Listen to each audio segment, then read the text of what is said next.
What do you use for a cash offering? Cash on an offering? Here. It could go to Jakarta. Yeah, so it doesn't matter. And if I have dollars, it's I transfer money in dollars. I hope it'll be fine. I'm just not going to stick around. Let's say if you want to stay in US dollars, I'm say already just having a want to hard get out time of since Bitcoin last to week. US dollars The for first a mini little bit. news. What exchange it to rupiah? I would exchange rupiah and buy US dollars. But Yeah. I have forex exchange that I can use. So to me, rupiah or dollar doesn't. It's 5:04. Yeah. Time And the again, difference, guys. I live here, so and the difference in rupiah, the difference in Bitcoin price for rupiah. yeah, That's and the Bitcoin price here. It's time again. Tuesday night. Ford filter number 129. Oh my gosh. Right. I've been doing this for a while. Never a dull moment in Bitcoin land. And well, what is the filter? We get together every week and we try and filter the news because there's this cacophony of stuff going on. It's good spectator sport, better than American football or soccer or other things. Yeah, there's a lot going on, but we've got a lot to cover. Tonight, we're going to switch it up a little bit. We're going to, I search every Tuesday. I sit down and I go through all the headlines and I look at Reddit and I look at everything that's going on, and I try to pick some things that might be interesting to talk about. And this week it was all memes about the price, which is kind of boring. I mean, it's exciting to make money, but it's not very intellectually stimulating to wonder, is it going to be over 10,000? Is it going to not be over 10,000?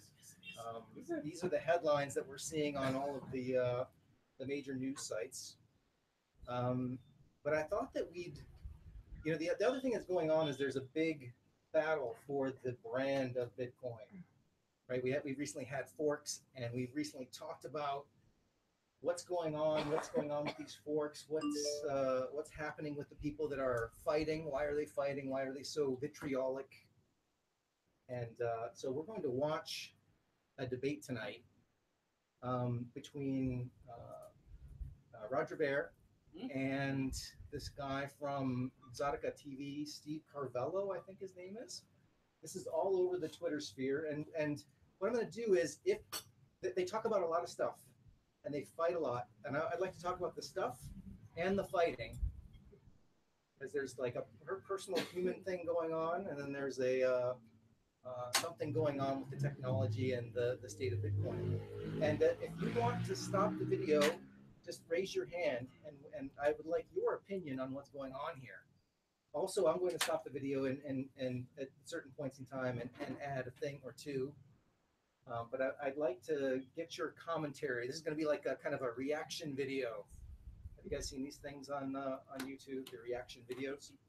We're going to try this. It's a bit of a new format, but I think it should give us a lot of stuff to talk about. All right. But before I kick that off, let's get a little bit of local news out of the way. Let me share my screen with the folks at home here, so they can see what we're seeing. Who's that? You're in the House of Mirrors here. This is the one to share. There we go. All right, everyone at home should be seeing what we're seeing here. And first things first, thanks for being here tonight, guys. Did everybody survive the volcano on the way here? We got Just starting. some people are complaining that we're cross-posting about the volcano, but it does Bitcoin doesn't mean very much if you're breathing in fumes and you've been swept away by molten lava. Yeah. So we just wanted to make sure that everyone is okay. For all the people who are that are tuning in, we everybody in the room at least made it. I guess all the people that aren't here, we can just assume they've been. Nobody wanted to be here, but we just stuck, you know. So. Yeah, some of us were not able to leave. Like the airport's closed. That was all part of my master plan. Bitcoin has erupted.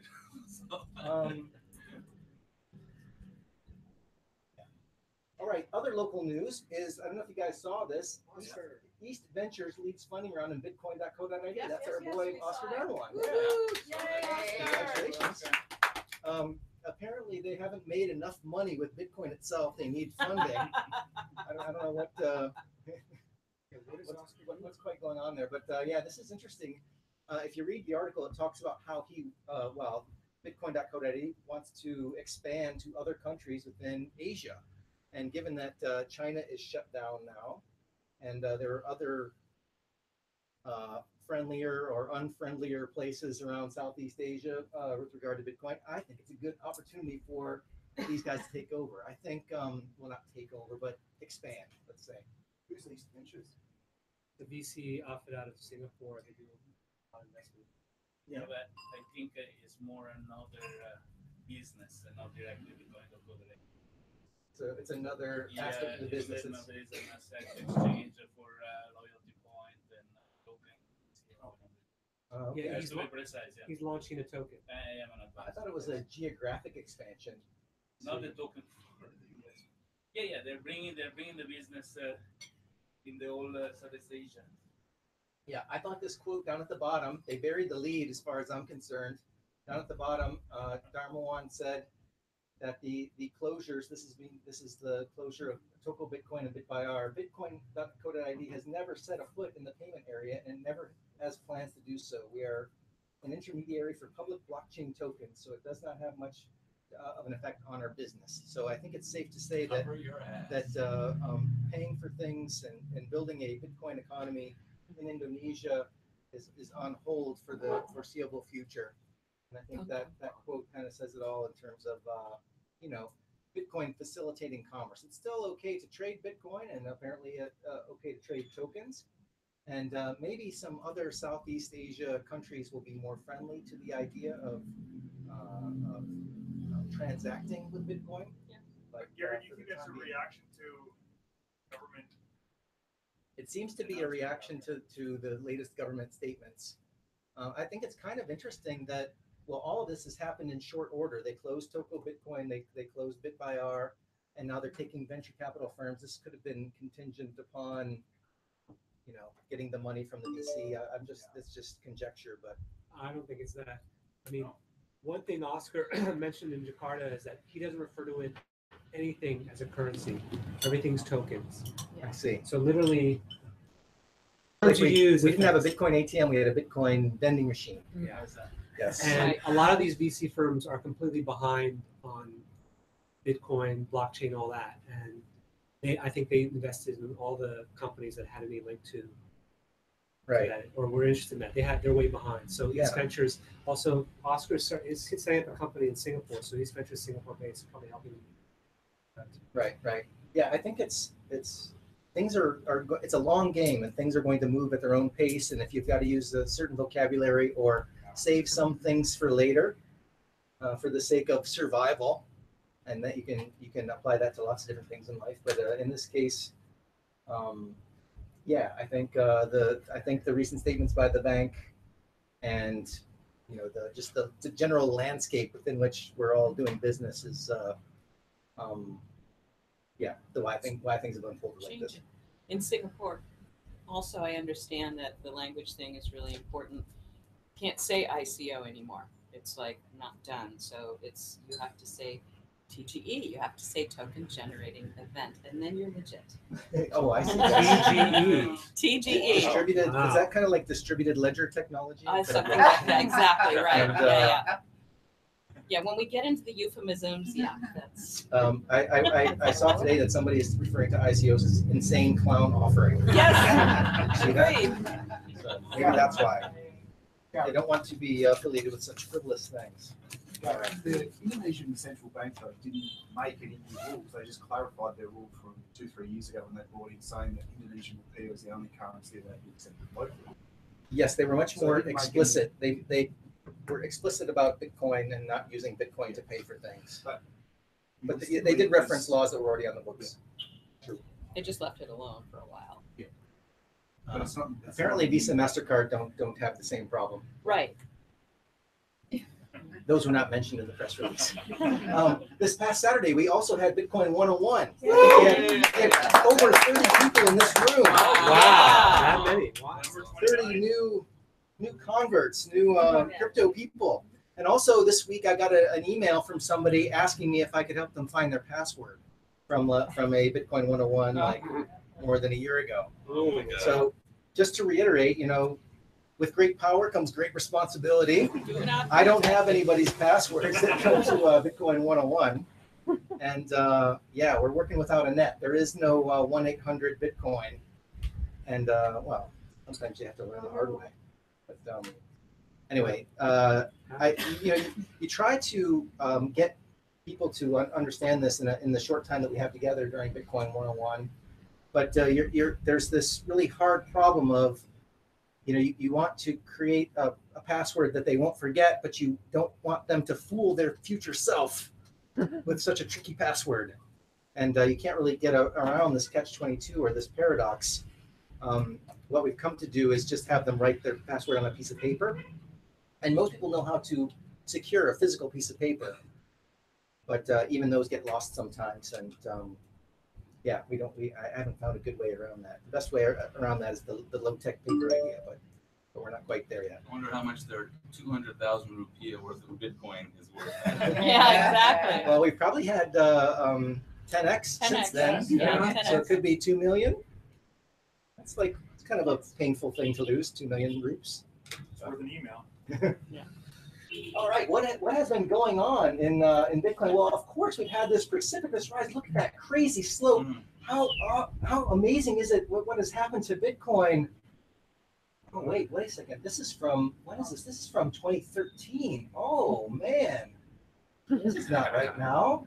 This is, I was wondering. this is that's what I was just looking at right there. Oh my God, what has happened since then? We've had one of the, this was one, and then another one, and then here we are.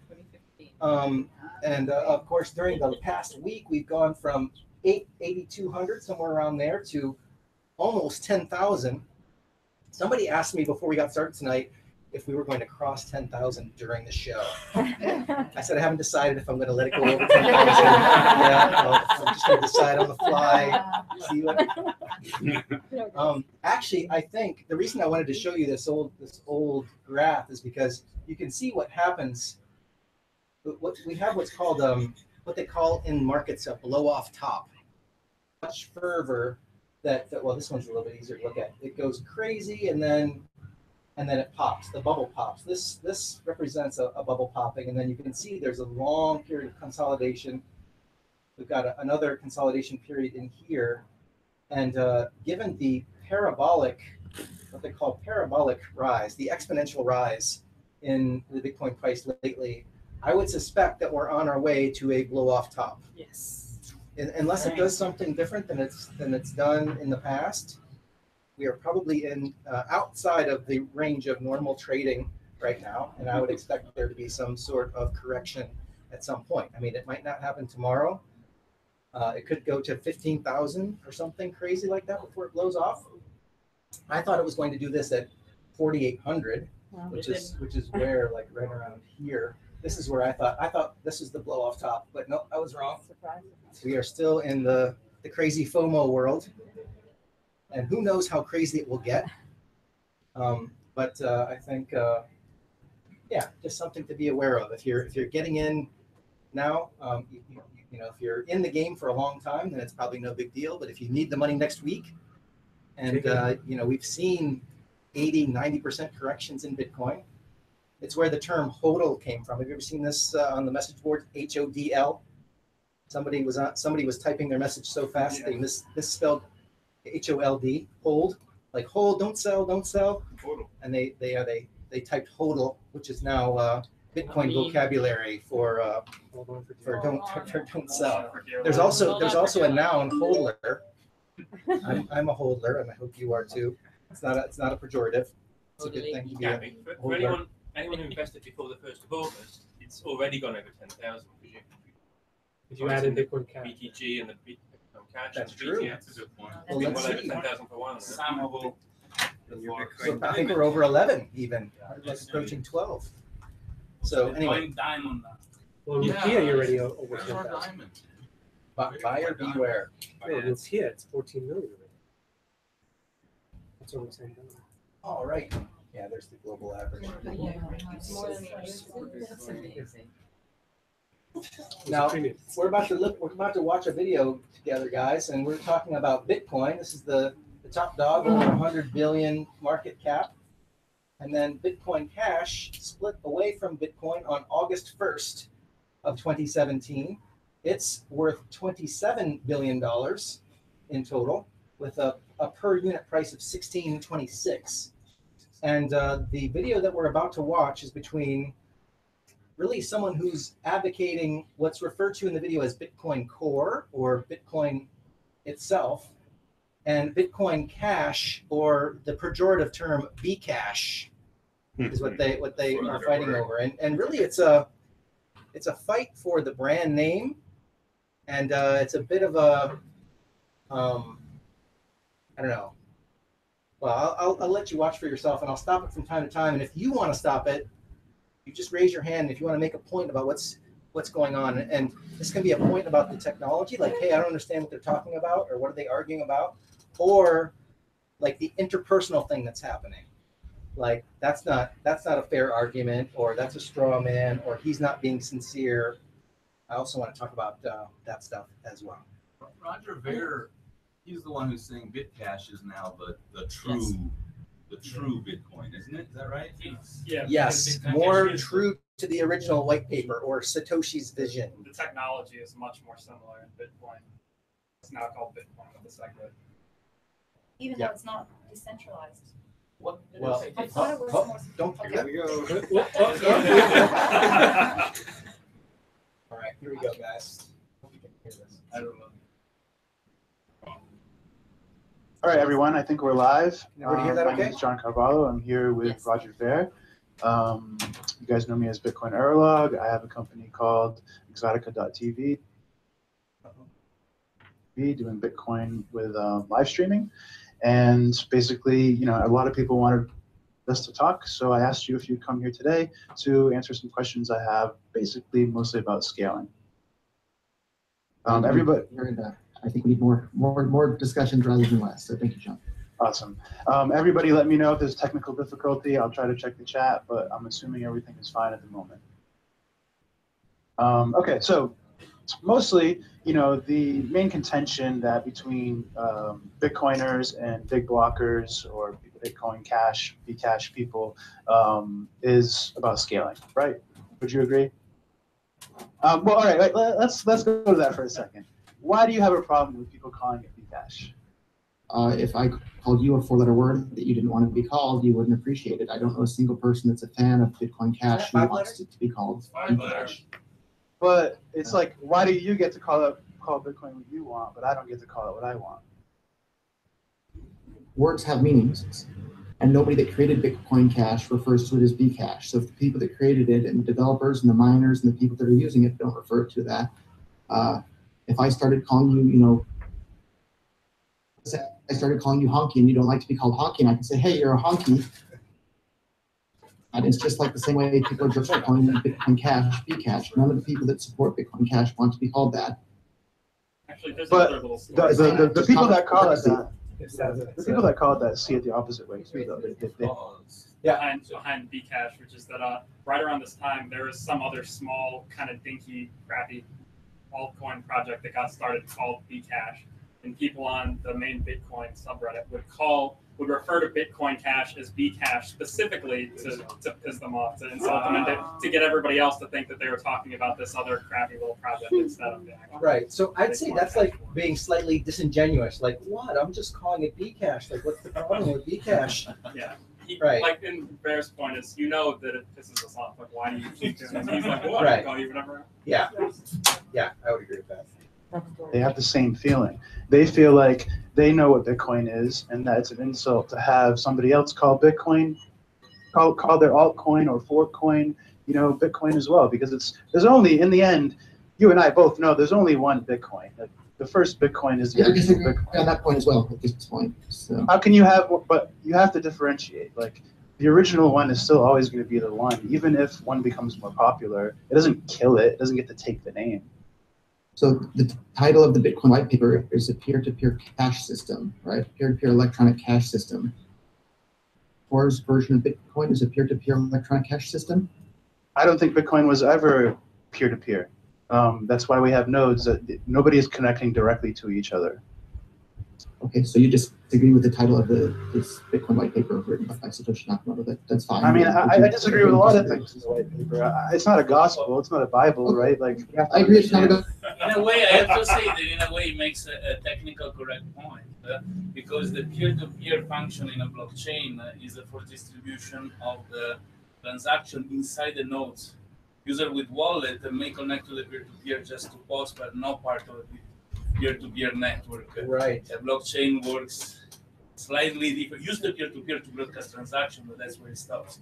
Yeah. So That's right. yeah, in a way, is technically correct what it says, but many other things are perceived in a way that are not. At the same time, if I go to broadcast a transaction, I'm not limited to a server controlled by somebody. I can broadcast it to any node that I want, in the peer-to-peer, even if I don't run a node. Right. But you don't connect straight through a network with you put in the blockchain and the blockchain then people collect it from there. So yeah, on the borderline of the definition, there is space to play on it, but receiving is a peer-to-peer system. Right. Right. Well, and from an argumentative point of view, you can be technically right, but try and steer the steer the argument your way because you're making a technical point, but. Like saying Bitcoin Cash is the real Bitcoin, but in reality, everybody follow the first, modification. So that's the Bitcoin. Right. Doesn't really matter what technically. I think he's also he's fucking with him a little bit because he's saying it's not the gospel, but obviously he knows that Roger Ver he had this documentary made about him called the Bitcoin Gospel, and so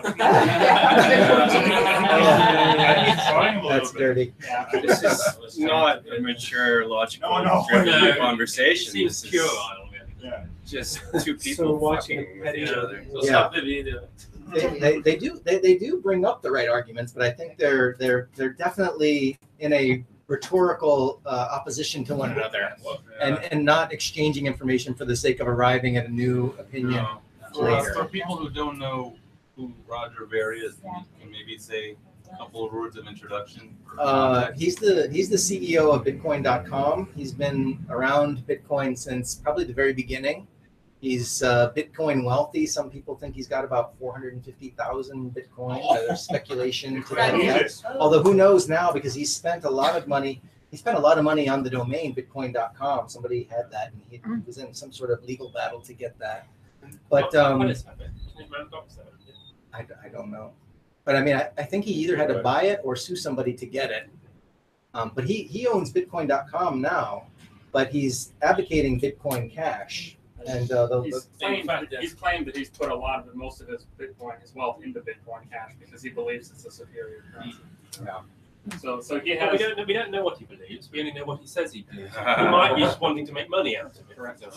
Although he has a lot of money already, and he comes across to me as a sincere person. Although he does bend the truth from time to time, but some people call him an out-and-out liar. I wouldn't go that far. I think sometimes he bends the truth to make a point.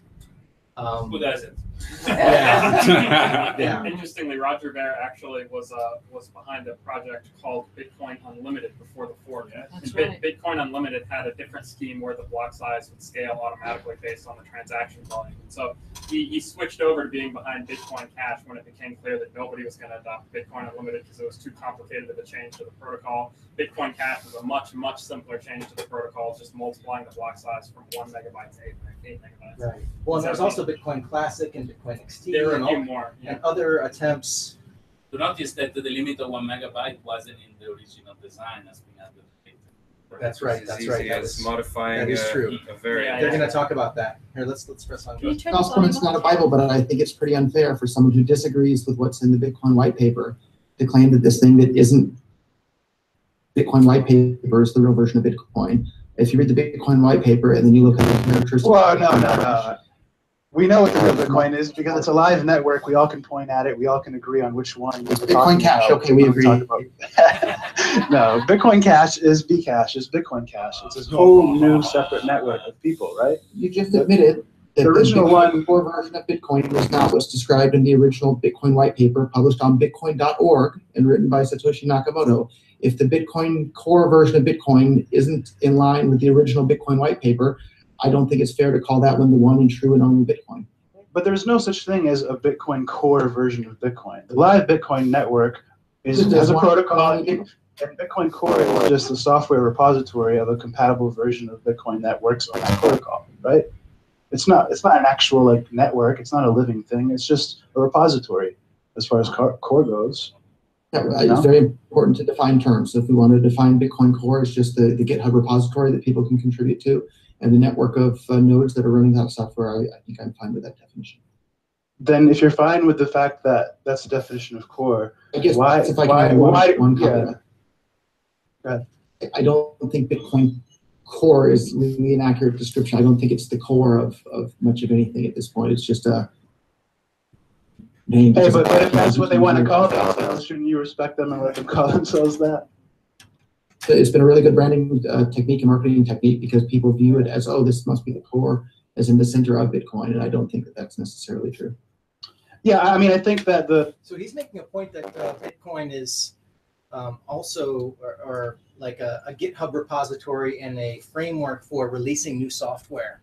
And open source software has a mechanism by which people collaborate. Open source projects have voluntary collaborators that show up. They pull the code off of GitHub, they improve it, and then they submit it back to the project team to see if the project team wants to adopt the changes that are there. But there's just one team that's developing the Bitcoin core software, and this is the problem that a lot of people have with what's going on. Is they feel like it's centralized, even though it's following this other this open source development process, right? Also, he referred to Bitcoin as a network.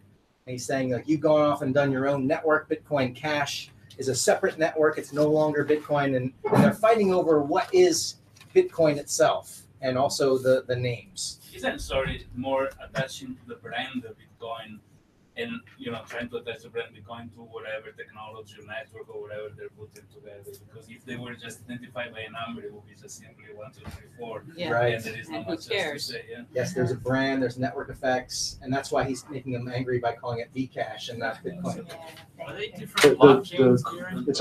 I consider core to be a cooperative of developers. It's an open source project that anybody can contribute to, and you're only going to get your code changes in. Can anybody contribute to it? So what happened to Gavin Andresen there, who's the guy that Satoshi Nakamoto handed over the keys to that GitHub repository?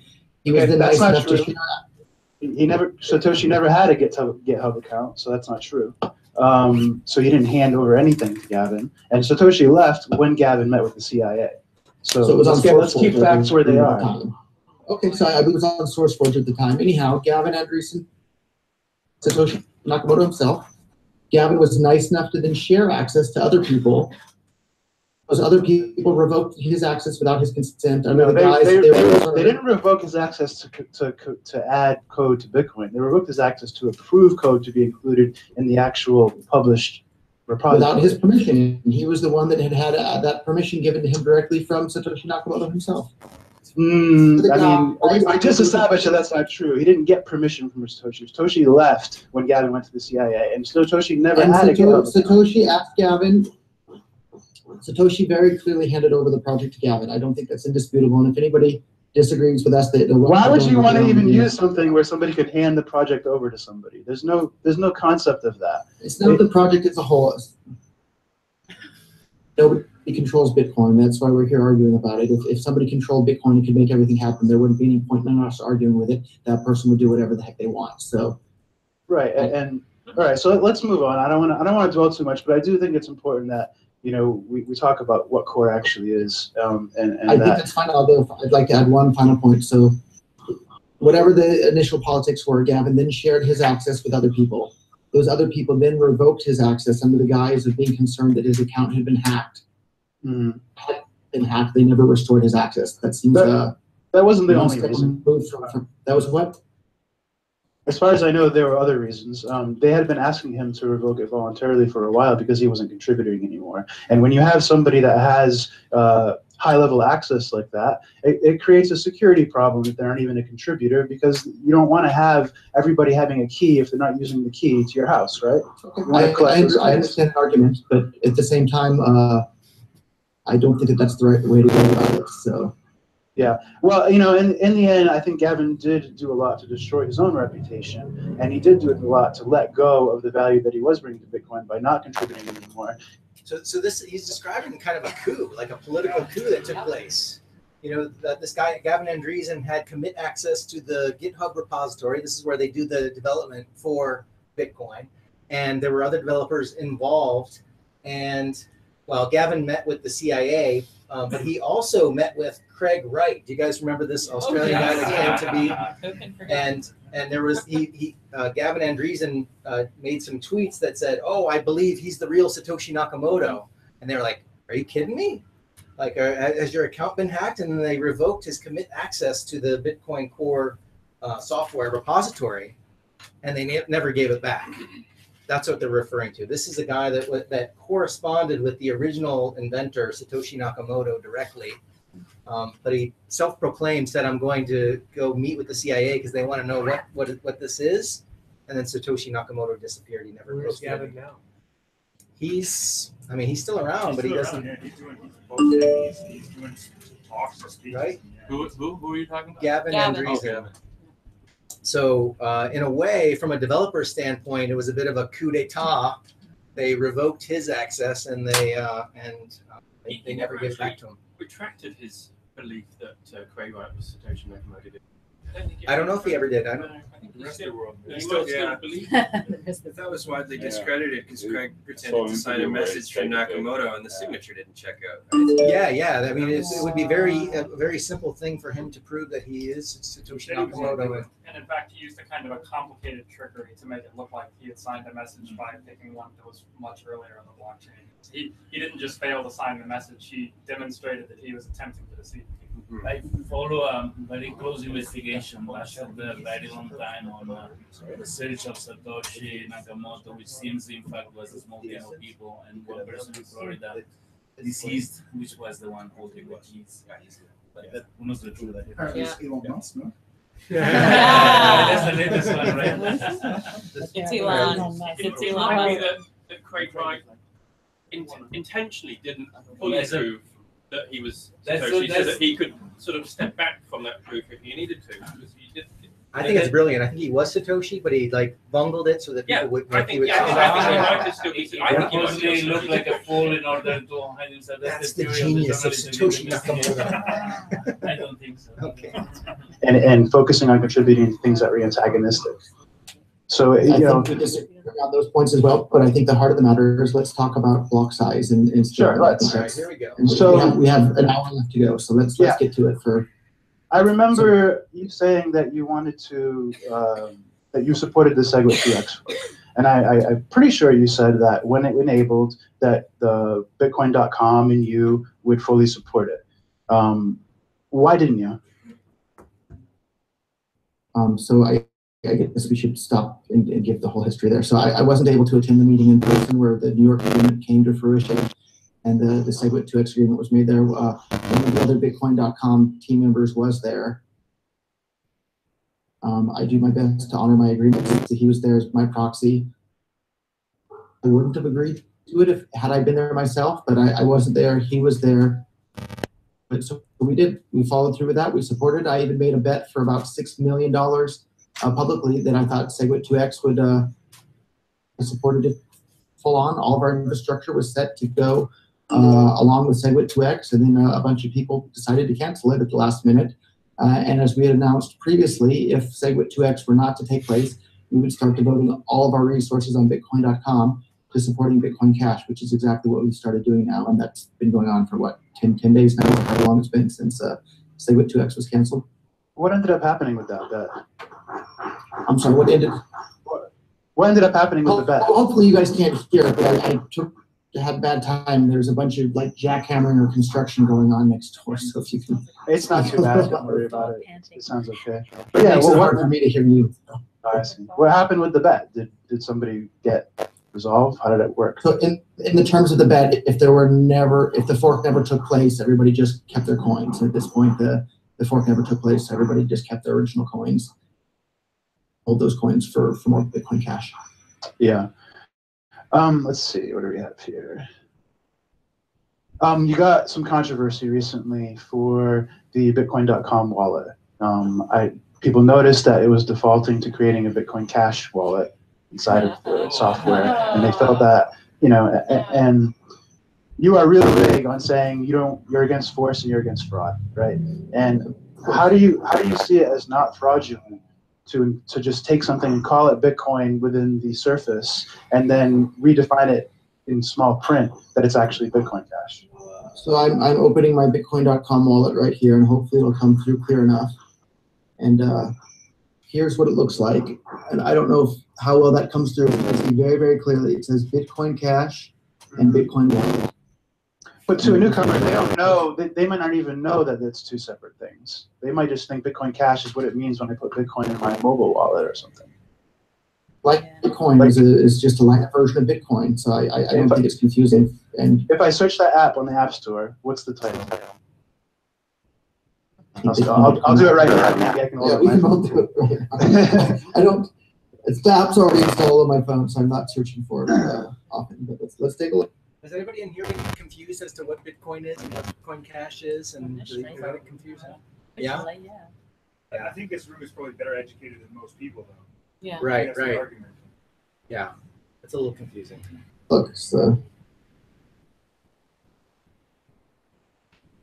I'm gonna guess it's a Bitcoin.com wallet. By Bitcoin.com. So how is that confusing? It's a Bitcoin wallet and it's by Bitcoin.com. Right, but what would you?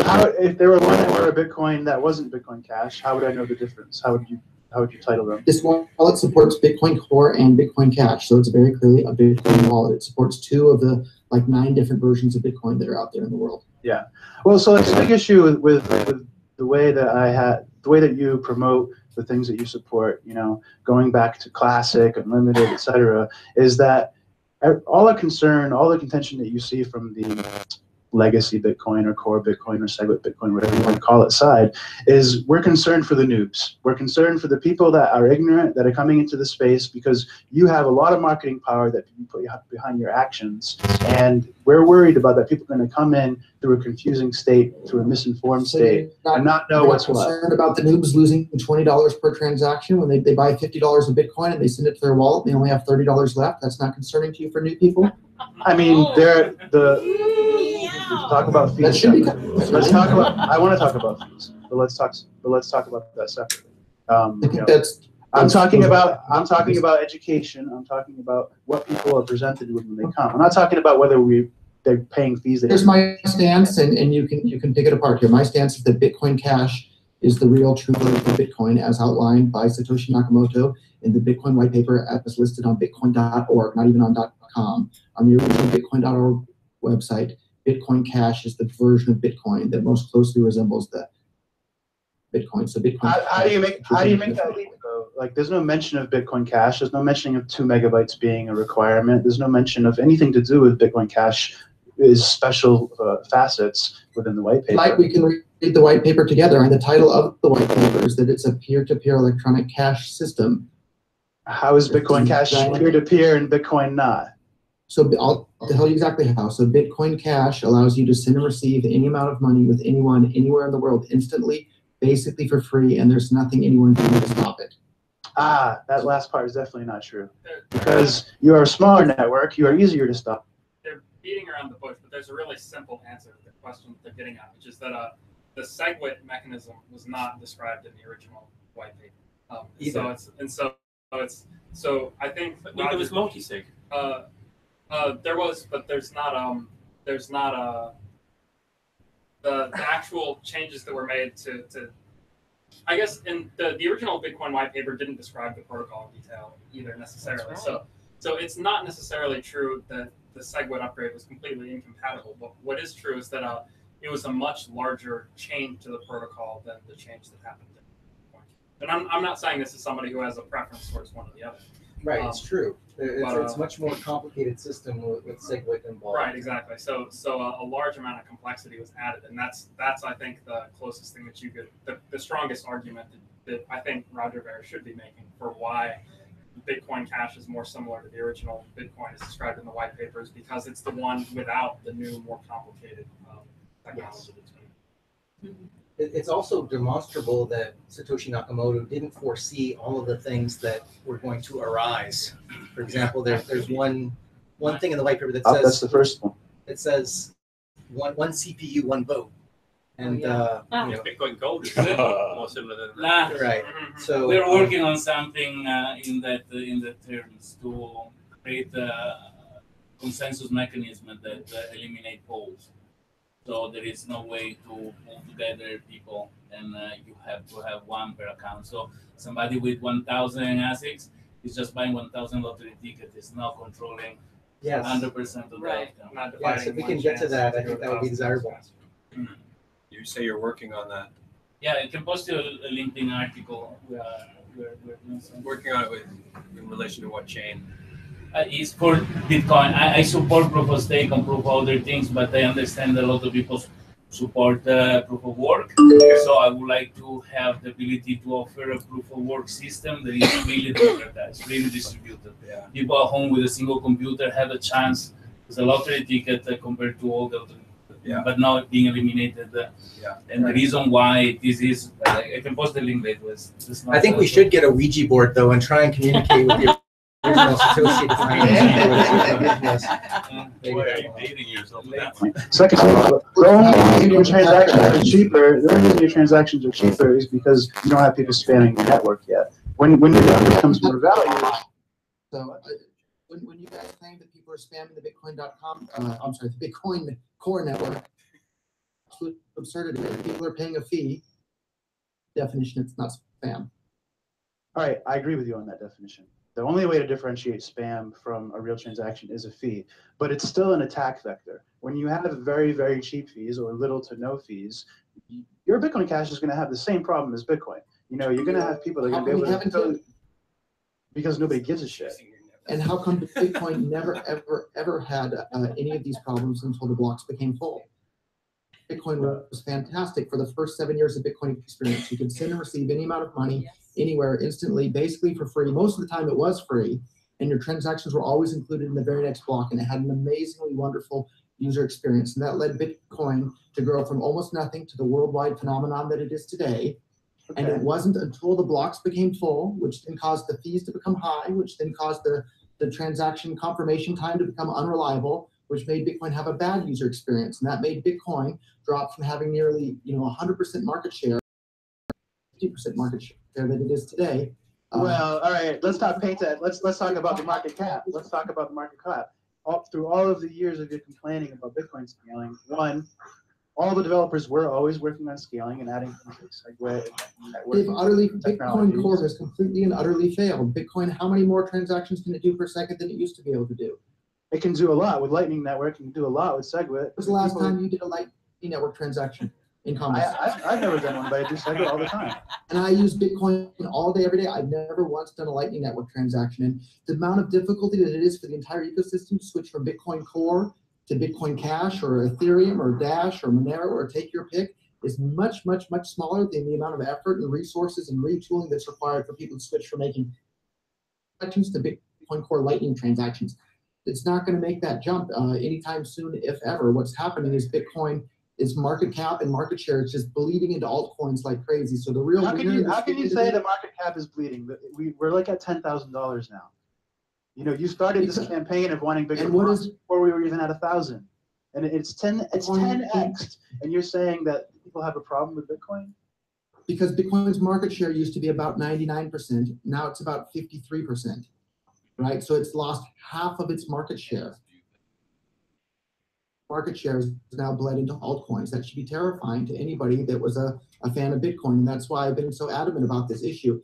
People, the Bitcoin core team have intentionally destroyed Bitcoin's usability. It costs more than ever before to make a Bitcoin transaction, and those transactions are less reliable than ever before. When things cost more and are less reliable, people seek out alternatives And those alternatives that How people did see Bitcoin are Core altcoins. do this? How did Bitcoin Core do that?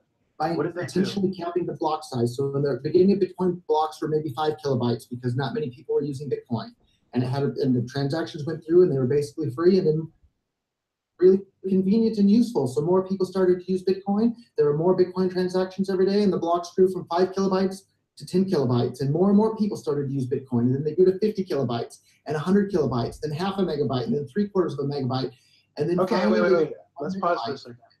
First of all, Core didn't exist when the block limit was put in. It didn't have that name. It didn't have that organization. So don't blame Core. So you can't say Core did something to Bitcoin because all Core ever did was add moving features. the block size They limit. So you're saying that they should have done something.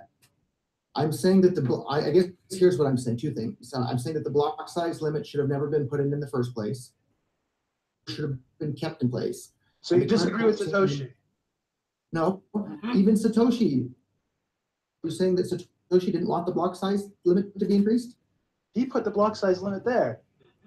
Because other people advocated that he do that as a temporary, that's the key word there, temporary measure to prevent people from flooding the network. Gary. Okay, let's pause for a second. Can you talk about the block size limit? That was 2010, or when was that? Right, that was very early, and that was to keep people from creating blocks that were huge, right? Unnecessarily as an attack. Like I'm gonna mine some blocks. Oops, I'm gonna mine some blocks and make them 100 megabytes, right? Before there's enough people participating to not be a bad actor. So it was something that it's an artificial limit, and it was put in just to stop that particular scenario from happening. Correct? He says it's a temporary solution. I think that Satoshi, if you go back and look at his writings, he did say that later we can increase the block size. Yeah. Gary, look, Manu says Satoshi always planned to scale up the block size. That was the original design. Yeah. There's literally one comment online, as far as I know, where he flippantly mentioned we could do it. I think to say that he planned it is going a bit far. You know, there's just literally one flippant comment that he made saying it's possible. I don't think that they weren't worried about scaling at that point. They were just trying to make the thing work. They were trying to get the thing off the ground. They were trying to bootstrap it, and they were trying to think of any possible way somebody could destroy what they had going. The number for the block size, 1 megabyte, seems so arbitrary, especially considering that they weren't having any kind of scaling issue when it was first implemented. It seems really naturally obvious that it would have been easy to say when the block started filling up at 1 megabyte, you just set it to 2 megabytes, 3 megabytes. So so that the network continues to function the same way. 2 megabytes isn't that much less safe than 1 megabyte was from a network attack vector. Right. But well, we're I don't know what they speculated would be the solution going forward, but I think it's safe to say that you couldn't simply increase the block size forever. And that at a certain point in time, you would have to limit that and start to rely on fees in order to incentivize the miners to continue. I mean, maybe that could have happened like 10 years from now, but at some point in time, the fees have to take over the incentive mechanism. And the block reward was just originally meant as a way to bootstrap the network. And you can't rely on unlimited block size, unlimited block increases forever. But maybe it could have come later after half the world's using it instead of a few million. Move on a little bit. Talked about temporary. No. We should finish each subject one at a time until we have it done and clear. And if we run out of time today, I'd be happy to spend another hour or two tomorrow or later this week. I just wanted to make sure we run out of time today. So what do you think I'm missing? What did you want me to comment on? Where do you see the end of this? Clear in Satoshi's own words, he said that the ultimate solution is to allow the blocks to get as big as they need to be in order to accommodate the people using Bitcoin. And that's the way that Bitcoin grew for the first 7 or 8 years of Bitcoin's existence. And it worked to grow Bitcoin from nothing into a worldwide phenomenon. But the block size never changed in those 7 or 8 years. You're saying that they allowed it to grow. It stayed the same. No, the limit stayed the same. Never changed. The actual size did change. It changed from 5 kilobytes to 10 kilobytes to 50 kilobytes. Oh, you mean the amount of people, the amount of space being utilized changed. Right. So effectively, for the first 7 or 8 years of Bitcoin, there was effectively no block size limit because the blocks never, ever actually were 1 megabyte. That's awfully conveniently semantic for you to say that the limit was always there, and sometimes anybody could expand it was infinite. don't you remember Satoshi Dice and how he was using the blockchain? He was quote unquote spamming. Satoshi Dice was one of the best things to ever happen to Bitcoin. It was one of the most successful businesses ever for Bitcoin. Look at how many people. I didn't ask you how Okay, just a quick. Satoshi Dice was a gambling platform on the Bitcoin blockchain. At the time, they thought it was going to ruin Bitcoin. They considered it spam. They were using the Bitcoin blockchain for something that it wasn't intended to do, and that's what they're referring to. But it actually got a lot of traction. Well, it was a successful service, and it did battle test the Bitcoin network, and Bitcoin did survive that use case. But there's all kinds of gambling. Yeah, it was gambling. It was a provably fair dice rolling Bitcoin payoff thing. Did anybody else here lose a lot of money to it? Gambling is for entertainment. It's yeah. Martingale. That's why fluid. they don't work. We're talking about how before, when they had cheap transactions, they were able to do every dice roll on the chain, and eventually it became too expensive for them, right? You don't think that was a good thing? I don't think it was a feasible thing because. So I have a question for you. Do you want people using Bitcoin in commerce? What is your goal with Bitcoin? Why are you involved with Bitcoin? What are you trying to accomplish? Please tell me. First of all, I'm not trying to get anybody to do anything with Bitcoin. I know what I like about Bitcoin, and I want to protect what Bitcoin is. I don't want to tell me what you like and what you want to protect. I like that it is decentralized, permissionless, and that I have nobody that can take it from me. It's mine. It's financial freedom. I like it as a store of value. I like it as a way to have more private money. And I like it that it's not inflationary. So I like. So are a bunch of altcoins also meet those characteristics? Oh yeah, sure they do. I don't have a problem with altcoins. So I'll tell you what I'm trying to achieve with Bitcoin. So what I'm trying to achieve with Bitcoin is create a form of money that everybody on the entire planet can use without needing permission from governments or banks or corporations or anybody at all. And eventually I want to see Bitcoin replace the dollar and the euro and the yen and make it so it's impossible for governments to control money, because free trade benefits everybody. And the best way to have more free trade around the world is to have a money that's free for people to use without needing permission. Okay, so you want it to be permissionless. You want it to be decentralized so a government can't control it. Would you agree with that? I think a lot of people get confused and they think that decentralization is a goal in and of itself. I don't think that decentralization is a goal in and of itself. I think decentralization is simply a tool that we use to achieve censorship resistance. And as long as we have enough decentralization to have that censorship resistance, that's enough. We don't need Bitcoin. How do we know how much is enough?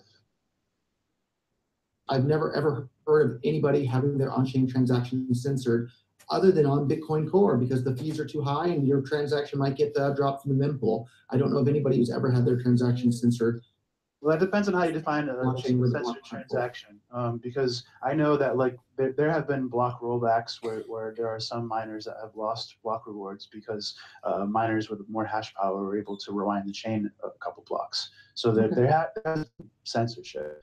I don't know if you can't qualify that. And then when people apply external taint to the chain, say like at Coinbase using coin analytics and things like this, they have plenty ability to censor what you're doing, right? Well, that's the other problem with these full blocks, which cause the high fees and unreliable on-chain transactions, is it forces people or incentivizes people to use centralized Bitcoin banks like Coinbase and Zappo and take your pick of those sorts of centralized services, which then they have complete with your money. They have complete control of your money. You're completely at their mercy. So that's a rising force in Bitcoin. Whereas on Bitcoin Cash or other currencies where you're cheap, fast, and reliable, you have no incentive to use these centralized institutions. You mean no incentive to use centralized institutions like Korean BitThumb, where people lost tons of money because during the top of the Bitcoin Cash pump, and they lost access because it was the only exchange that everybody was using? If you're using an exchange, you're at the risk of their exchange. But look at Bitcoin. But you see the parallel I'm making, right? You're saying it doesn't happen in Bitcoin Cash, but it just happened in Bitcoin Cash, the same way you were worried about. Which one do you think it's more likely to happen on one where people are using Coinbase transactions? I believe the fee is free. If you try and do an on-chain transaction, you're looking at $5, $10, $20 to do that. But the thing is I have a Bitcoin business. We support SegWit deposits. You can withdraw. And the people that do it pay cheap fees. So, we pay cheap fees when people play with us. So there is a solution. How many coins do you accept for your, and I don't know how to pronounce your Zotica or how you pronounce it? Sorry. Exotica. How many different, do you guys only accept Bitcoin Core or what? We only accept Bitcoin and nothing else. Do you think about the fact that all sorts of businesses that used to only accept Bitcoin and nothing else became full, which caused high fees and unreliable Bitcoin transactions? All these businesses like Coinbase and like blockchain.info and like a whole bunch of others that Bitcoin have now been busy. I know exactly what I think. Why the hell don't they have SegWit working yet? Because it was easier for them to we do did that it. ones, apparently. We are literally a 3-person company. And we had SegWit working. We had to add our own code even to make it work. And we had SegWit working within the first week that it was released.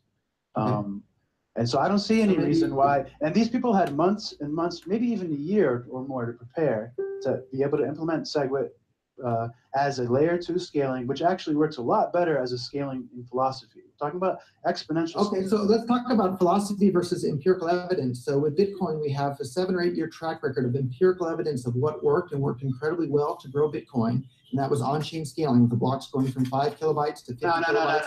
No. There was not on-chain scaling happening in that time period.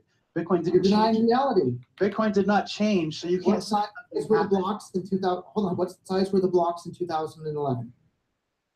I don't know. 1, right? 5. No, maybe 5 kilobytes, 10 kilobytes, somewhere in there. So you're talking, yeah. I don't know what block space was being used. Are the blocks about a megabyte? But I also don't think it matter, because there has to be a limit. Would you agree? No, I don't think that there has to be a limit. Why? You're the one claiming that there has to be a limit. Sure. I'll tell you why there has to be a limit. Why does there need to be a limit? Because there's infinite demand for block space. Would you agree? No. Why? It depends on the price that the miners set for the block space. But if you have infinite space, everybody and their mother would do things like Satoshi dice and fill the entire blockchain, and it would just become immensely, infinitely huge. It would be unmanageable. Do you think that the miners are going to mine an infinitely large block? No, I don't think they're going to mine. There's some size. I don't know what size they will or won't mine, and I don't know what size we will or won't propagate. We don't know what the right. And I don't claim that I know the right amount of block size. Well, you claim that too. You claim that too is better. You don't claim that you don't actually know. I don't. Tell you, I'm claiming that you don't know, and I don't know, and I'm saying that nobody knows what the right amount of block space to produce is. So in a situation where nobody knows, if you're trying to apply science and be responsible about technology, where a lot of people have a lot of value here, if there's all kinds of variables that nobody knows, what do you think is the best approach? Do you think it's a conservative one or a risky one? I think the conservative one is the one that lets the market decide what the right amount of block space to produce is. And if you want to talk about conservative versus, can you name one single other altcoin that has full blocks? It's never happened before in the entire history of the Bitcoin. I don't watch them. But this is a claim to fame. This is because everybody wants Bitcoin and everybody wants to use Bitcoin. And so it's risky. Hold on. Can I finish my point? Then I'll let you. I'll be quiet while you give your rebuttal. So it's never ever happened before in the entire history of cryptocurrencies, right? So now Bitcoin's the first cryptocurrency ever to have full blocks and to create a fee market and high fees and unreliable transactions. That's incredibly risky to have Bitcoin be the first one to experiment on in this way. If you want to experiment with full blocks and high fees, we should be doing it on some little altcoin that nobody cares about rather than the market leader. And all right, you repeatedly paint things as if something is happening or there is action being taken that is causing harm. But all you're doing is describing things the way they always were.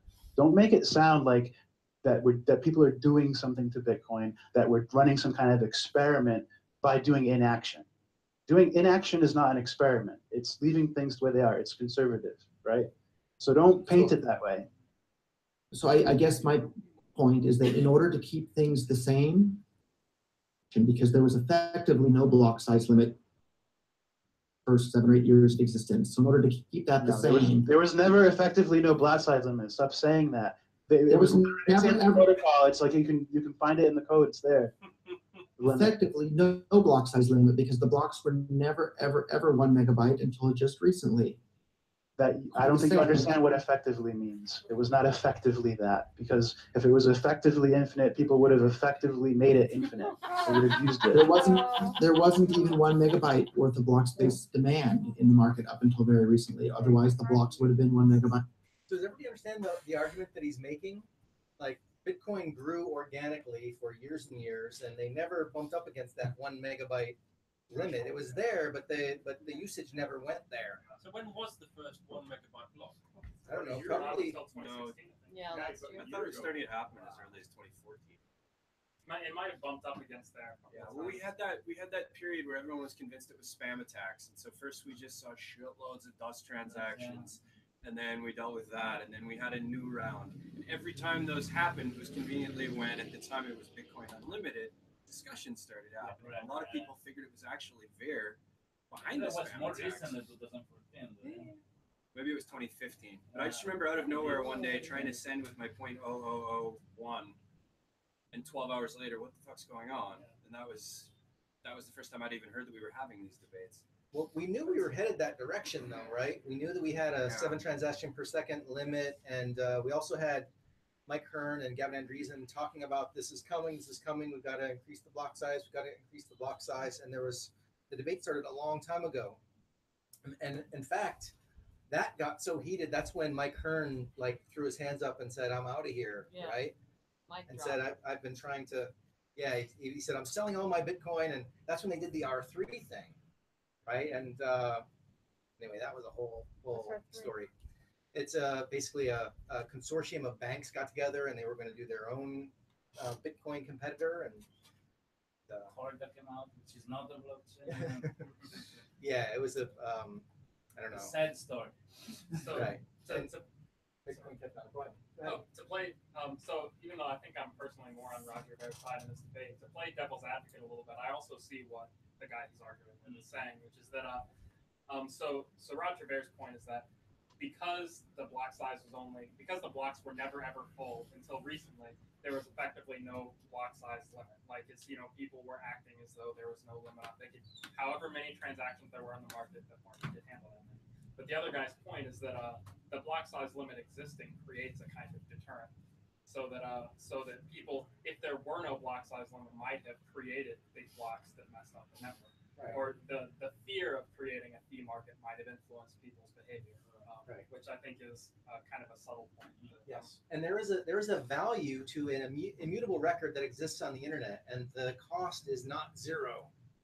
Right, there is a cost to doing what the Bitcoin network does, and if they're essentially what they're selling is block size, they're selling space on that immutable ledger, and I think ultimately we need to pay for that space. Right now we have the block reward that incentivizes and pays those that are participating, but ultimately when we write to the network, we need to pay for that space on the ledger. The block reward is going away slowly but surely.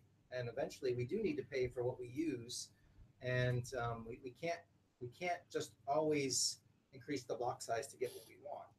And by limiting the block size, we're kind of putting ourselves in the future, or creating that technology and those markets that really are more fair, in my opinion, to what's actually taking place. I want someone to record my transaction on the network.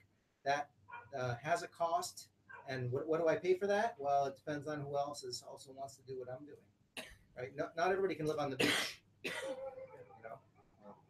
So the fees have been going. I mean, it's interesting. I mean, literally, when we had the whole Bitcoin Cash launch a couple weeks ago, and fees were outrageous. But even now, I mean, fees can range quite a lot. I mean, you can put in transactions and see what the fee would be, and it can be sometimes.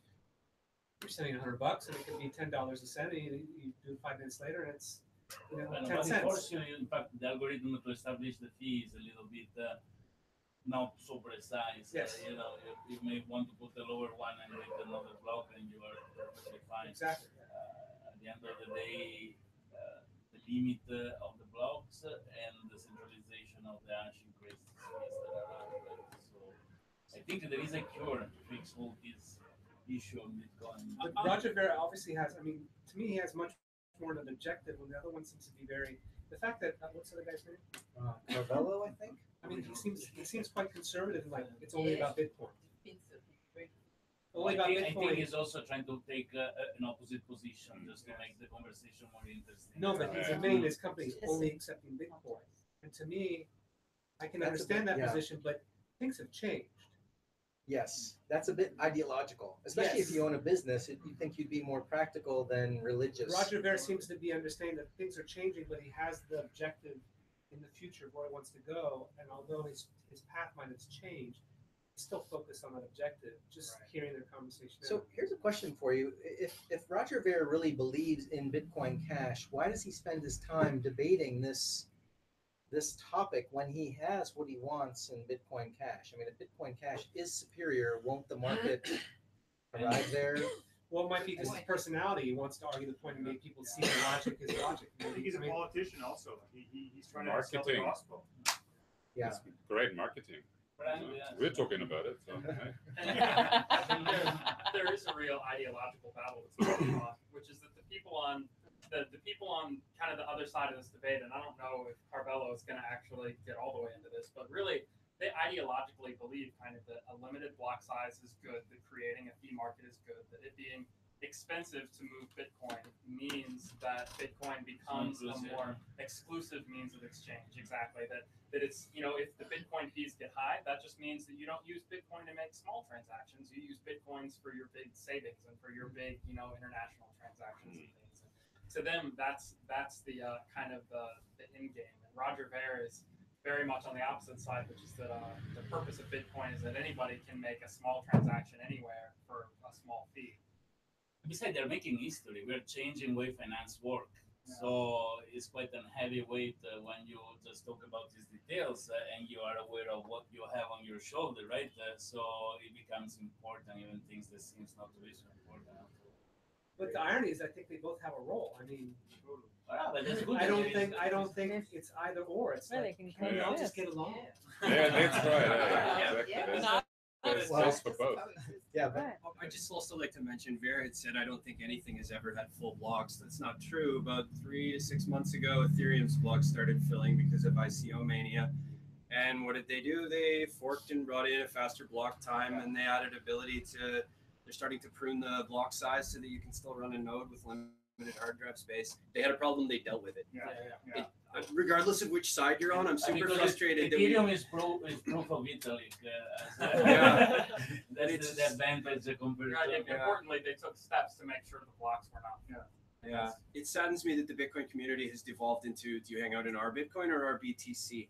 And nobody is anymore just, I love Bitcoin. It's, I like this one and fuck you. And it's really sad to see that. I feel like there's a subtle motivation behind because I've watched Roger Ver argue with a couple people like this, and they all have the same. There's a reluctance that they can't quite voice or argue with quite as much logical clarity. And one of the things that always comes to my mind is, if I'm a miner, if I'm a big mining pool, my interest falls squarely on one side of this debate, which is that if there's a fee market where everybody has to compete with each other and pay higher fees, then I'm making tons more money. And a lot of mining pools, they divide the block reward between the people participating in the pool, but several of the pools don't even divide the fees. The house just keeps the fees that are on the transaction. Because right now they're so much smaller than the actual block reward, but that's not always going to be true. And so, especially if it becomes a fee market. So I feel like there's an undercurrent of political pressure to cap the block size so that the blocks are always full and everybody's always competing to pay more because the miners make. What about the segue to X? People that tried to actually run it and it crashed. That's a very interesting aspect because I don't think it's random. I don't think it's a mistake. I think that was the biggest attack on Bitcoin, if you want, right? Right. If it would have gone through, it would have failed. It would have been bad for everybody, including the Bitcoin brand. Yeah, that's a good point. I'm going to fast forward a little bit to the end because I want you guys to see the end of this. Yeah, this is kind of long.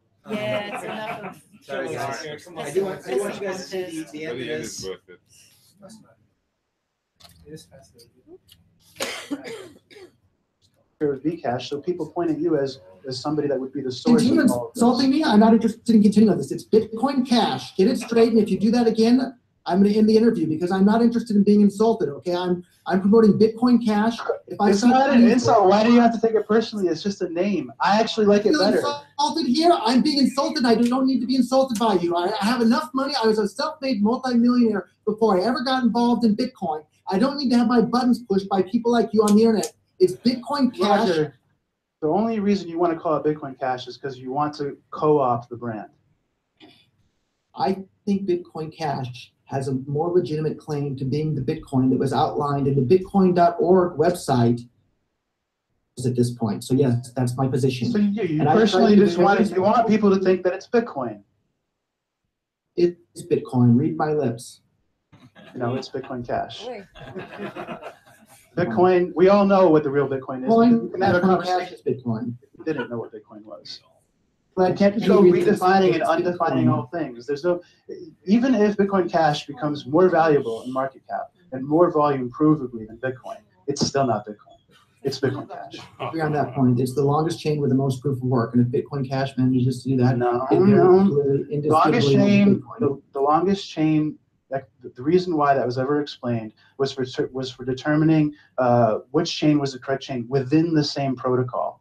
When you change the protocol and you make an incompatible protocol, the whole longest chain thing is not what he was talking about. He was talking about that. He's just talking about how it resolves problems within the current network. But you made a new network. There's no longest anything. I disagree. Let's get some fun stats. Didn't like Namecoin pass both of them because of merge mining or something? Is Namecoin the real Bitcoin? I don't know. I don't have an opinion on there. So let's talk about some interesting stats for the market, right? So over the last week, Bitcoin Core is up 16%. Bitcoin Cash is up 37%. Why is he allowed to call it 66%. Core when it's not Bitcoin Core? 368%. And over the last 3 months, it was up 137%. 229%. So it won't take too much more time like this with Bitcoin Cash consistently outperforming Bitcoin Core until Bitcoin Cash has a bigger market cap than Bitcoin Core. And I think that that's going to happen on pretty short order because world's #1 Bitcoin wallet in the entire world for Bitcoin Cash is coming by the end of this year. Coinbase has announced that full support for Bitcoin Cash is coming.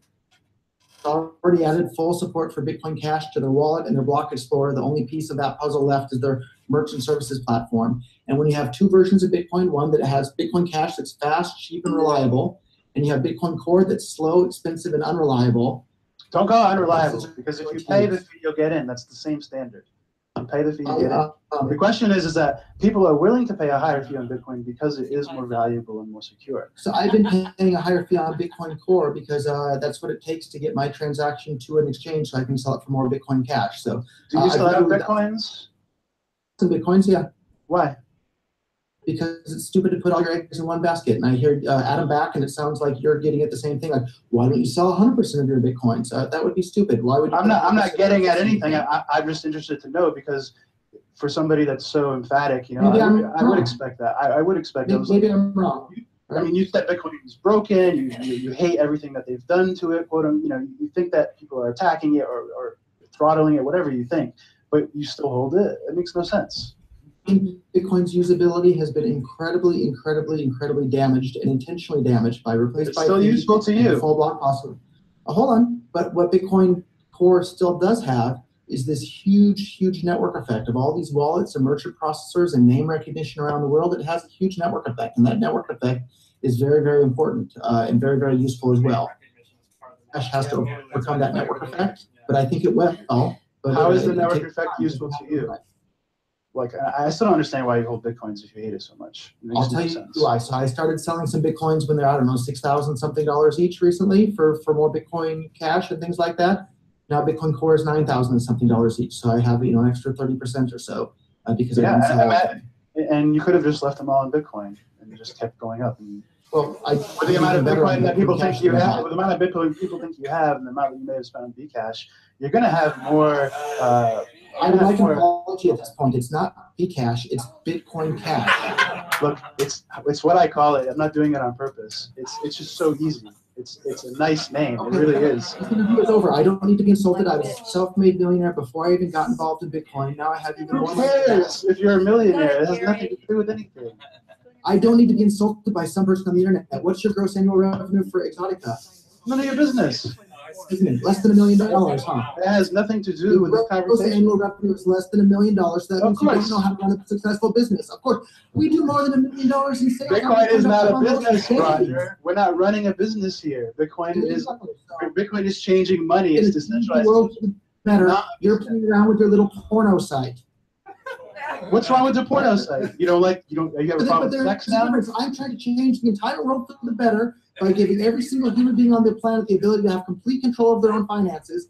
And you're here insulting what I'm trying to do, calling names and calling my projects names, and then you don't have any no. I called it literally a name, not an insult. And now you're the one trying to insult me for the type of work that I do. Yeah, I see nothing wrong with sex. I see nothing wrong with people. Well, the people selling whatever porn they want on the internet, I have no problem with that whatsoever. I'm a libertarian and a voluntarist. I think it's great for the girls. It's great for the guys. Everybody's happy. Or if it's guys and guys, or guys and girls, whatever you want to get involved there, I have no problem with that whatsoever. So I'm not a prude when it comes to that, but I don't think it's okay to insult people, right? If I started calling your website, correct pronunciation is Exotica, if I started calling it Stupotica, you would take offense to that. But you're adding the word stupid in there. Where did I add an insult when I say Bcash? I'm just abbreviating to make it easy to say. It's not like personal. There's no personal aspect to it. A quarter of Bitcoin Cash doesn't like it being called Bcash. So I'm asking you nicely, and I asked you politely. Isn't that kind of indicative? That's kind of indicative of how centralized it could be. If there are only a few people that even care. It's like you and Jahan, and then everybody else doesn't give a shit. There's only two types of people that call it Bcash. There are people that have been brainwashed by this social media attack to call it Bcash, and I implore anybody who watches this to go out and Google why Bitcoin Cash is called Bcash. And Donald Football, or however you pronounce his difficult name, wrote a fantastic essay explaining exactly what's going on there. It's a social media attack to try and confuse people about what Bitcoin Cash is. And so there's only two people that call it Bcash. It's people that are trying to engage in that social manipulation, or it's people that have been manipulated and brainwashed by that social manipulation. And I don't think you're one of the people that's been socially brainwashed. I think you're one of the ones trying to do that brainwashing. And so I don't appreciate it. I'm not going to stand for it. Life is busy. Life is short. Okay. I don't need to be here. I'm going to mirror rebuttal the same comment. I think that there are only three people that want to call Bitcoin Cash. You and Jahan and your sock puppets. Okay? Because there's nobody else. I've never hired a single sock puppet. I don't need to be insulted. But please post this to the entire world to see how incredibly rude you are to me. Hey, I'm sorry, man. All right, guys, it's over. When are they going to start talking about each other's mothers? I know. They need more Just call testosterone. Bitcoin because it's easier to say. I mean, seriously. I think he's being disingenuous there. I really do. I mean, yeah. I mean, I wanted you to see him fly off the handle and flip off the screen and see how it goes sometimes when people are. I actually thought he was incredibly tolerant. Yeah, in a way. He's absolutely It was a really immature interview, debate, I thought. The interviewer could have got angry every time. Saying what they thought again and again and again and refusing to listen to the other. It wasn't actually a discussion. It was just it's a repetition of the same argument, which is essentially like This is the thing that's missing. This is the thing. Yeah, this is the thing that's missing from the debate, though, is an actual exchange of ideas. You have two people with their rhetorical position, and they want to win. They don't want to explore the idea space. Yes. And that's what I really feel like that's what we're trying to do here, because I'm not the smartest guy in the world. And also humanity has never experienced this phenomenon, this technology, this social interaction. It's human beings interacting with something brand new. And I don't think any of us know exactly where this is all going. I mean, to speak with any certitude, I think is, I become suspect when people are too certain about these things because we really don't know. I mean, who can be an expert? Somebody from 2009? I mean, that's like 10 years, right? And this thing is supposed to interact with the entire planet. right? So, but you know, although they're both very, very subjective and it gets personal and ugly and kind of stupid, I mean, we watch and we still get a lot of information, you know, sort of in the cracks, you know, in context. I say like this: Bitcoin is Christianity. Then you have Catholics here, Protestant there, and then I don't know wherever. Then there is Ethereum, which may be. Yeah, but that's what Roger Ver should have said. Instead of basically saying either or, saying yes, there's value in Bitcoin, but we think there's more value in Bitcoin Cash. And that's it. Right. It's an either or thing. It's silly. If you're in the future, I think. You think about the browser for computer, the first browser that came out, and other competitor browser, and so what you use, which is the correct one, which are the standard. Microsoft that was inserting all particular HTML comments and then patenting them, so they wouldn't use it because they were trying to control the market in this way. It's the same thing. When there is a new technology coming out that has mass adoption, and then the few people that are trying to do each one try to get this slice of the cake and control it, right? And at the end, they're gonna die. I mean, this could have been, I want Mac. No, I want Windows. I mean, I think you're right. I think it's really similar to that because really, like what we were hoping for was kind of like a real honest debate, but what we were really watching was a collision of marketing campaigns. You know, because so Roger Ver was trying to make the point over and over about the Bcash thing. The reason that became the heated point of the interview is because the other guy, Carvello, Carvello doesn't want to admit that he's using Bcash as an insult to take away the Bitcoin brand from the other project. Yes. And at the same time, Roger Ver doesn't want to admit that he wants the Bitcoin name because it gives him part of the network effect. But he did it. So read my lips. Bcash is the real Bitcoin. Right, exactly. Not Bcash. So both of them really, it is like the Christianity thing. They're both fighting over what is the objective truth. Like, you know, like. But in terms of a market thing, I think have you so many people that are not on board with Bitcoin? Bitcoin Cash is actually a lot easier for people to understand if you just throw out Bitcoin. Because it's essentially digital cash, internet cash. We'll know what cash is. Right, yeah. So, I mean, well, and we'll see what happens. Only time will tell, but I think there is room for both. There is room for both, but in terms of the name. Yeah, the name, well, and part of, you know, you had the analogy with Microsoft and the browser wars, and that's useful. But also, what we're talking about here is money, and money is an agreement with all people. And so there is part of the product is the agreement that everybody has around what we're talking about. It's not just here's technology A and here's technology B, which one is better. It's also which one is everybody using, and the network effects are a part of what it is. I mean, I can download the software today and change one parameter and launch it again, and it won't be anything because it doesn't have the network effects, and they're fighting over really the network effects or the brand of Bitcoin. It's the thing that when somebody goes to hisbitcoin.com, and this is why they fought over this, what are they going to buy? Are they going to accidentally buy Bitcoin Cash? Are they going to are they going to understand what they're doing? Is there any kind of like sleight of hand or encouraging people to go one way or the other? I don't know. I mean, this is it's all up in the air still. How many people are going to think they're sending Bitcoin to a Bitcoin wallet, send Bitcoin to a Bitcoin Cash address, and not understand how to use the private key to then access? Yeah, and then lose some amount of money and go, oh, this stuff is for the birds. Because Bitcoin.com is exactly where people who wouldn't understand how to do that are going to get their wallet. But there was something else that kind of came out in all that. Like when people get emotional in relationships and whatnot, you fight and kind of some truths come out of and whatnot. He said in there, you're insulting me directly, and why are you insulting my project?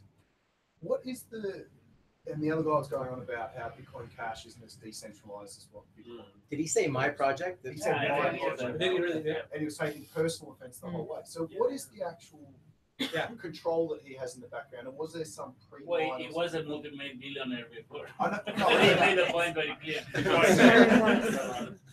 But like, what's the difference to what's happening in Bitcoin Cash and what Roger Ver's role is compared to Bitcoin Core? But I think a better personal thing, sorry if I, personal thing, the one important thing is the team working on the code because Bitcoin, all the version demonstrated that it's very hard to make a small change. It took a year, before people start agreeing on something and how they would agree. So once you are branding a new fork of Bitcoin, you need to show that why Ethereum is go so well because there is literally says let's do this and everybody does it. If Bitcoin Cash has a little bit of leadership that is more centralized, probably can promise a better structured future. Because, and again, this technology are not here as a finished technology; are just shaping up. We are very early stages, so there is the need, unfortunately, in a decentralized system of a centralized leadership to bring things ahead, to shape up fast and strong and fix problem fast. Something that Bitcoin missed before. That's my so he's talking about him as my project is what he said. A little bit may want to brand this fact. And the Vitalik of Bitcoin Cash if you want rather than. Yeah, there is some centralization there. That's a big weakness point, though. There is a point of attack, like in terms of someone centralized, because of if you're talking about taking away the power of money or value from governments, they're going to fight back. And you see what's exactly. happening. I honestly think that the Segway 2x wasn't a random problem. It didn't happen, thank God. But if people were actually switching when the block came, it would have crashed, and that would have been a disaster, right? So yeah, it is absolutely a risky point, but I don't see other way to go through it because anyway, a repository technically has somebody that decide what to include of all the changes and contributions that are done. So there is some people, humans, that you govern can go and force it to to do things, blackmail or whatever. More directly to your point. Oh, sorry. No. More directly to your point, I think Roger Ver threw his reputation behind Bitcoin Cash, and he claims to have thrown a lot of his money behind Bitcoin Cash. And so I think he's whether or not he has any control of the project, I think he's at the very least made it clear that he's extremely personally invested. Whether Bitcoin Cash takes off or not makes a big difference to his personal wealth. So that may be another way. And maybe another reason that he slipped into calling it my project. That he because if the project fails, then to a great material extent he fails. So that may be why he feels reputation at least. Yes. He really believes in it. He's got such a strong conviction. 450,000 bitcoins. He's worth $1.5 billion. Yeah, but to me, he's missing the point. Is I don't think they're. I think they complement each other. I don't see as time goes on. It seems like these coins are starting to complement each other. How many browsers you have in your computer installed? Firefox, like 3. It's It's like I want Samsung, I want iPhone, I want. It's nonsense. They all function in different ways, and they all have solved certain. They do the same thing in a different way. So exactly the same thing. Here, right? The browser analogy is a really good one. Yeah. How many transactions per second can Bitcoin Cash do? I think they had a 10x increase, 70 as opposed to 7 with an 8 megabyte block. 70 transactions per second. Yes. And Bitcoin's about what, 3, 4, 7? No, I think that with SegWit they got a little bit more. They got an effective 2 megabyte block, so you could probably, I don't know, if everybody was using SegWit, I think they could get maybe 10 or 11 transactions per second. And it's hundreds of thousands or something like that for credit cards, right? Oh, Per yes. second. So none of these are contenders for a new money basis. Like you actually need a whole different technology. If they were to stuff. move to a second layer scaling solution, it's possible they could go much higher with Lightning Network and SegWit, which they made mention of. Technically, it's different from blockchain. Much higher from orders of magnitude, like thousands of like tens of thousands of transactions per Like second. that Bitcoin Cash could be replaced everything. You don't know how they're gonna change it tomorrow. Kind of core software notification gonna be, And again, these things are going to change deeply. Can I say something, Gary? Sure. Everyone was talking about, before the fork happened, everyone was panicking about how Bitcoin was going to survive with this divided, the way we want to do it. Right. But we're still going on about, we're still going on in the same drama about, how is it going to survive? It's like it was pointless to talk. It was like unnecessary to worry about it before the fork, and it's still unnecessary to worry about it now. It's like we're making this into a mountain. There really is no problem. It's going to be fine. Well, you mentioned Mountain Segway. Sorry, just interrupting. It's erupting. The volcano is erupting. Lava's coming out. Are you talking about the blow off top for Bitcoin? Or Well, that's already happening. All right, guys. Well, I'll take that as our cue from Mother Nature to wrap it up. We can make our exit. Thanks for coming tonight. We can continue arguing about nothing. Good night, guys. My friend said Thanks, Gary. Thank you. Awesome. basically the Always so postponement. enlightening.